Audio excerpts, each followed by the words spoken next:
Terus yang ketiga puasa. Nah, puasa ini untuk belajar disiplin, makanya waktunya ditentukan. Harus pas kalau puasa itu. Maghribnya ya tet, terus awalnya itu namanya. Ya, itu ya harus tet. Ya, itu menandakan harus disiplin. Ini mengajarkan disiplin. Dan pengendalian diri. Nah, jadi disiplin itu waktunya, pengendalian diri itu daripada menahan lapar dan hausnya, ini pengendalian diri. Nah, itu tujuannya, ada tujuan daripada puasa. Terus haji. Nah, haji ini sebenarnya adalah untuk mengetahui secara lebih global, secara pribadi, setiap harinya kita sudah tahu. Dalam lingkup umpamanya desa, lingkup kecamatan, lingkup kabupaten, lingkup negara. Dan ini diperbesar sampai lingkup internasional atau lingkup dunia. Supaya kita masing-masing orang itu mengenal sampai ke dunia, sampai tingkatan yang paling besar. Ya, bahwa di sana ada ini, begini, nah, seperti itu. Nah, dengan lingkup yang besar ini harus ada satu titik untuk sebagai acuan atau sebagai dasar, yaitu arah kiblat. Nah, jadi kita di dunia ini dari manapun arahnya, begitu nyampe di sana harus kepada satu titik di kiblat. Nah, artinya, nah, kita dalam hal beribadah ini masing-masing mempunyai cara tersendiri, kehidupan tersendiri, pemahaman tersendiri, tidak apa-apa. Ini disatukan dengan satu negara, nanti ada perbedaan-perbedaan di sini, semuanya ada perbedaan. Artinya bahwa Allah itu maha luas. Ya, kita punya cara dan keyakinan sendiri pada diri kita. Ini suruh membandingkan orang sedunia. Di sini dikumpulkan jadi satu. Di sana ada orang yang hitam, ada orang yang tinggi, ada orang segala macam. Nah, ini perbedaan-perbedaan ini. Nah, tujuannya kita mengetahui perbedaan secara lebih luas, global. Tujuan haji itu. Nah, dengan satu, yaitu satu titik ke kiblat, artinya kita sama-sama menghadap Allah. Kalau sudah menghadap Allah, nah, itu apapun statusnya, apa kulitmu warnanya, apa kamu dari manapun saja, itu tetap sama. Itu tujuan untuk itu. Ya. Tujuannya itu. Itu sebagai sebagai pendorongnya supaya kita itu supaya kita itu lebih giat, termotivasi. Ya, tapi hakikat daripada haji itu kita dipertemukan dari umat ini dari seluruh dunia ini mempunyai karakter yang beda-beda. Ya. Nah, karakter ini kalau beda cuma satu desa, cuma satu kota, dan ini masih banyak persamaan. Tapi kalau sudah dari beberapa negara banyak perbedaan. Loh, ini menunjukkan bahwa Allah itu maha luas, maha segalanya. Ya. Tapi dengan keberadaan ini, nah, harus ada satu titik acuan, yaitu kepada Allah, mengabdi, taat, tunduk kepada Allah. Ya. Sama-sama untuk mencari ridhonya Allah. Apapun kamu, bahasamu seperti apa, warna kulitnya seperti apa, kamu dari mana, kondisimu apa, bagaimana, itu ya, semuanya di sana kan kondisinya macam-macam. Ada yang kakinya satu juga berangkat, ada yang tidak punya tangan juga berangkat, ada yang sakit juga berangkat, ada yang sehat juga berangkat. Ini mempunyai masalah sendiri-sendiri, tapi harus tetap nanti di sana ingin beribadah kepada Allah. Nah, itu menunjukkan kebesarannya Allah sebenarnya. Nah, ini gambaran yang dikatakan adalah Islam tadi itu. Ya. Jadi pelaksanaan Islam. Terus yang ketiga iman. Nah, iman ini dalam masalah batin. Kalau tadi masalah dohir. Nah, ini masalah batin. Nah, ya, kalau sudah iman ini ya tentang aturan-aturan yang tidak terlihat, ya keyakinan kita kepada Allah, ya termasuk dengan keilmuan-keilmuan. Masing-masing orang punya ilmu beda-beda, ya. Ulama satu dengan ulama lainnya beda, orang satu dengan orang lainnya beda. Contohnya haji, kalau udah nyampe sana banyak perbedaan, ya. Tapi tetap arahnya kepada satu kiblat, artinya hanya kepada Allah. Keyakinan seperti apapun, caramu seperti apapun, ya, itu nanti titiknya tetap kepada Allah, mengagungkan Allah, menghambakan diri pada Allah.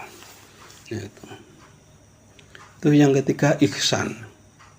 Ihsan itu jadi manusia yang sempurna, artinya dohirnya bagus, batinnya juga bagus. Ya, jadi harus bagus dohir maupun batin. Ihsan itu berarti okay. Banyak hal yang tidak seimbang, apalagi yang belajar aneh-aneh. Dikira kalau sudah dalam luar tidak perlu. Kalau yang luar kadang lupa sampai dalamnya atau tidak paham dengan dalamnya, itu salah semua. Nah, di sini dituntut kedua-duanya. Nah, tadi sudah digambarkan, keimanan ini bila dilaksanakan akan menambah keimanan. Nah, tapi kalau iman ini hanya dirasakan saja tanpa ada pelaksanaan, bisa luntur nantinya juga, karena tidak ada pelaksanaan. Karena di dalam diri kita tuh ada batin, ada jasmani, ya. Jasmani kita kalau tidak dijalankan, ya tidak pernah sholat, nanti bacaannya pun juga lupa. Waktunya kadang lupa karena terlalu sibuk atau terlalu banyak angan-angan segala macam. Ya, karena dohirnya juga diabaikan. Ya, akhirnya keimanan juga pasti turun pasti. Nah, ini semuanya saling mendukung, yang sempurna yaitu lahir dan batin. Ya. Nah, terus berikutnya, nah ini kita mengagungkan kepada Rob. Rob itu apa? Tuhan, Allah. Nah, terus bagaimana kita mengagungkan kepada Allah?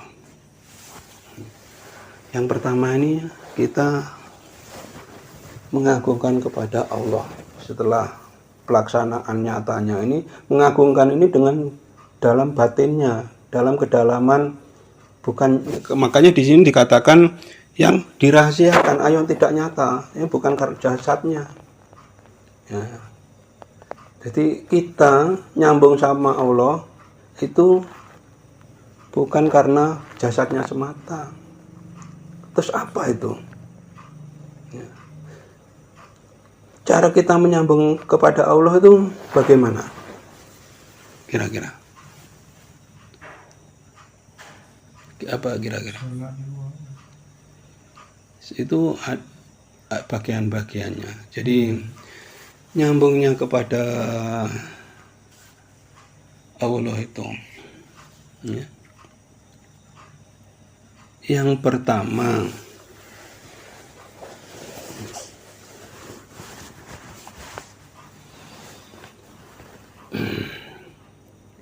kita harus bersih dulu roh kita. Kita harus mengenal Allah dulu. Untuk nyambung kepada Allah, kita harus mengenal Allah dulu. Bagaimana kita berkomunikasi atau berhubungan dengan orang lain atau kita tidak kenal orang lain. Sama dengan seperti untuk kita berhubungan atau menyambung dengan Allah, kita harus mengenal Allah dulu. Ya. Harus mengenal Allah dulu. Yang kedua, harus mencintai.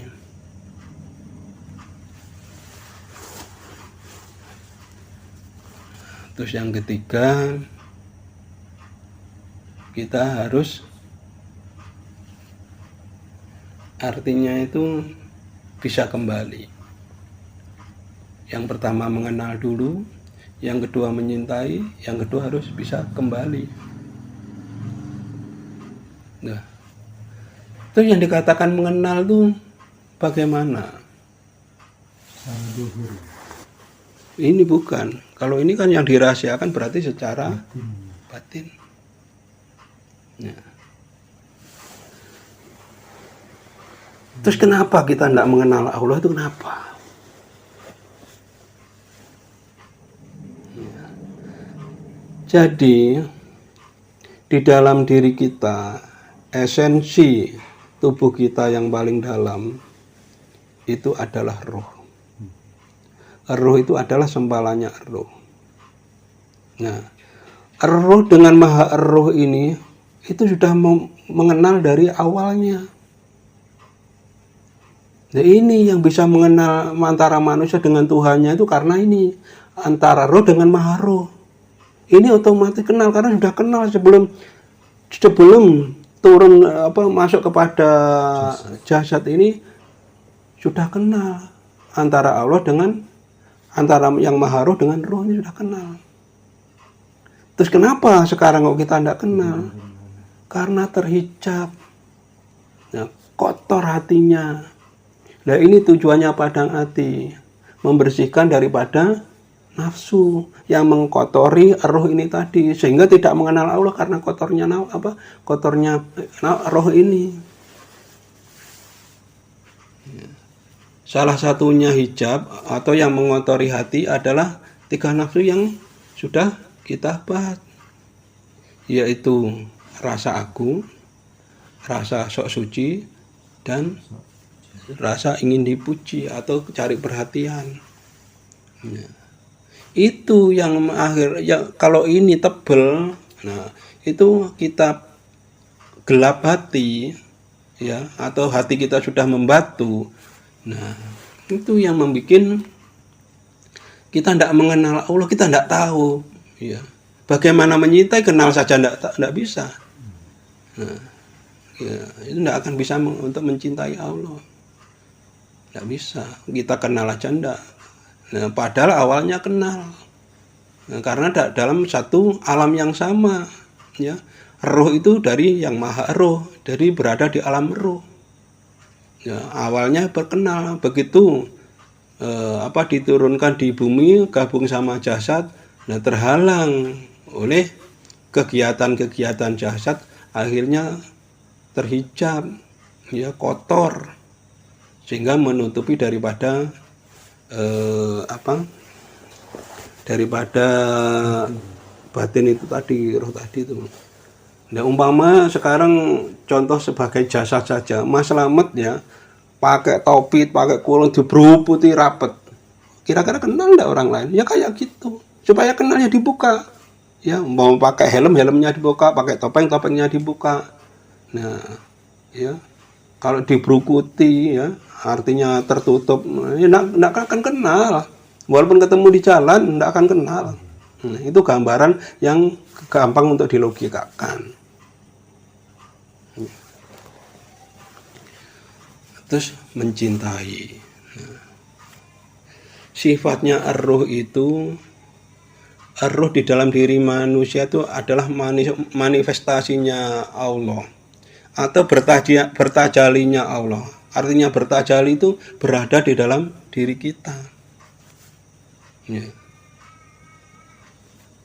Tentunya itu mengajak terus secara alami, secara aslinya, ya, secara aslinya itu sifat aslinya itu mencintai, ya, karena dari maha yang mencintai, mahabbah tadi, maha mencintai, ya, itu sebenarnya itu sudah ada, termasuk sama dengan yang tadi itu, untuk mengenal dan mencintai ini sudah, itu bawaannya roh sudah, nah, ya karena yang tadi itu hijab itu tadi yang kita tidak bisa mencintai Allah, sehingga kita nuruti hati yang kotor tadi, kita terbebani oleh istilahnya keinginan dunia, keinginan akal, keinginan nafsu, ya.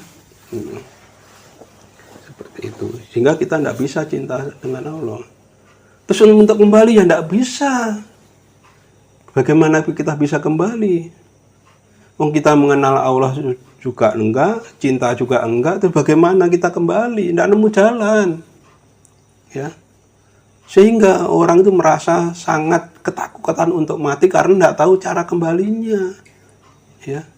Dia tidak siap. Ya. Tidak tahu caranya seperti apa. Jadi orang-orang yang takut mati itu karena tidak bisa kembali, tidak tahu jalan untuk kembali, sehingga takut dengan mati.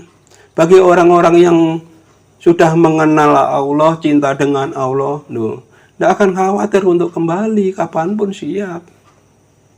Tidak ada kewas-wasan, tidak ada keraguan. Nah, itu. Nah, ya boleh teman, itu Rob itu. Terus rahmat. Ya. Nah, kita dengan kebersihan hati, ya tadi menghilangkan 3 nafsu itu, ya itu supaya agar kita tuh mendapat rahmat. Apa sih rahmat itu?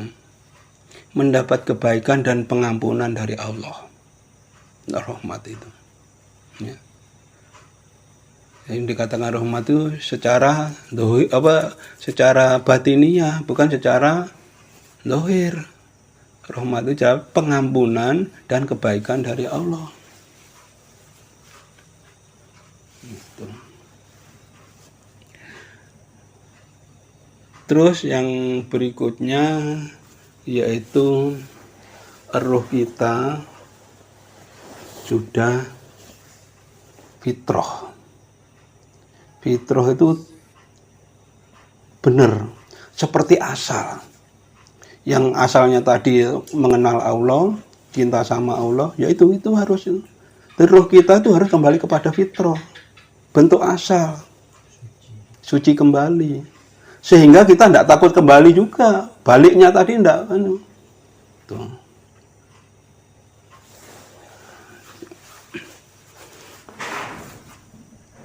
Terus yang berikutnya rujuk. Lah rujuk ini kembali. Yang dikatakan rujuk itu kembali. Ya. Jadi di dalam jiwa kita, di dalam batiniah kita, dalam rohani kita, ya setelah kita menjalani secara dohir tadi, kita juga harus menjalani secara rohani atau secara batin. Ya. Jadi kita harus tahu Rob itu seperti apa. Nah, yang kedua, kita berharap mendapatkan rahmatnya. Yang ketiga, rohnya harus fitrah. Yang keempat, baru kita bisa rujuk. Rujuk itu kembali. Ya. Kembali. Kalau fitrah tadi kembali suci, itu masalah batin. Kalau rujuk ini kedua-duanya. Nah, rujuk ini kedua-duanya. Jiwa dan raganya, dohir maupun batinnya. Ini.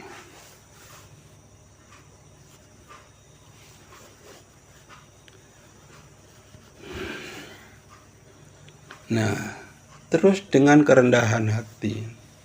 Jadi untuk mengenal Allah, cinta dengan Allah, terus bisa kembalinya ini harus dengan kerendahan hati. Tanpa kerendahan hati kita tidak bisa juga. Ya, dengan kerendahan hati, ketaatan kita, ketakwaan kita. Jadi keimanan, ketakwaan itu keyakinan kita, dan kerendahan hati kita, ketaatan kita. Nah, ini sebagai jalan ya untuk kita bisa beribadah, bisa jadi Allah, tujuannya Allah menciptakan manusia itu hanya untuk beribadah. Benar enggak? Itu tujuan untuk beribadah manusia. Cara ibadahnya ya kayak tadi itu, ibadah dengan dohir maupun batin. Ya, itu.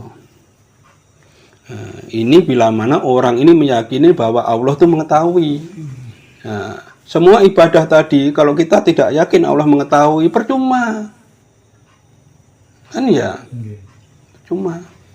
Nah, seperti kalau kita jalan di lalu lintas, kemarin saya ceritakan, kalau ada polisi taat, tidak ada polisi, ya Itu enggak. tidak taat. Nah, seperti itu. Itu karena kita tidak meyakini bahwa Allah mengetahui. Kalau kita sudah yakin Allah mengetahui, nah 10 dari perbuatan kita itu insya Allah benar. Ya, seperti itu. Kita harus yakin itu. Terus yang kedua, nah ini. Orang kalau sudah seperti ini akan menjadikan wadahnya ilmu. Ya. Akan diberi kelebihan-kelebihan tentang ilmu, tentang manfaatnya, dan bagaimana memanfaatkan. Ini. Jadi kalau sudah kita meyakini bahwa Allah Maha Tahu, kita yakin, kita menjalani secara dohir dan secara batin, nah kita akan mendapatkan tadi rahmatnya tadi. Akhirnya kita menjadikan wadah ilmu. Manusia dikatakan insan kamil itu karena menjadi wadah ilmu. Nah, dijadikan khalifah karena ada ilmunya. Di dunia ini yang bisa menjadi khalifah manusia dengan ilmu-ilmunya tadi. Manusia dijadikan khalifah sama Allah di sini bisa mengetahui dan bisa mempelajari dunia seisinya ini. Benar nggak? Para ilmuwan itu contohnya, ya. Yang di laut juga mempelajari bagaimana laut, yang di darat juga begitu, yang hewan juga gitu, yang tumbuhan juga gitu. Semuanya ada ilmunya semua. Semua ini manusia. Jadi dunia ini tergantung manusianya. Makanya dikatakan manusia adalah khalifah bumi. Ya karena manusia bumi ini rusak dan tidaknya itu tergantung ulah manusia. Nah, inilah. Ada pertanyaan? Ada pertanyaan? Pentingnya berarti kesucian hati. Nah, itu nggih penting. Dasar niku. Makanya niku sing diajaraken. Diajaraken kali kula niku. Jadi sebenarnya kajian-kajian ini bukan kajian dohir sebenarnya. Yang kita pelajari dari awal nih sebenarnya bukan kajian dohir. Muslim sama mukmin beda. Nah, di sini anggap saja pembahasan mukmin, ya, bukan pembahasan muslim, ya. Kalau yang muslim banyak, yang mukmin sedikit. Nah, ini. Jadi pembahasan muslim sama pembahasan mukmin ya sudah beda, ya. Jadi jangan disamakan, kok di sana beda, di sini beda. Ya memang pembahasannya beda, ya, tajuknya beda, ya. Nah, kalau sudah mukmin pasti muslim, tapi kalau muslim belum tentu mukmin. Nah, di sini ini yang kita bahas untuk belajar menjadi mukmin, ya, bukan sekedar muslim, bukan. Ya, jadi pembahasan muslim dengan pembahasan mukmin ya beda, ya, jangan disamakan. Pasti lo kok enggak sama, ya memang enggak sama. Ya. Pun kalau tutup nih mantun pun. Kados tujuan itu benih sangat bisa jadi manfaat dan dimanfaatkan. Percuma lek saged manfaat tapi tidak bisa dimanfaatkan. Nggih.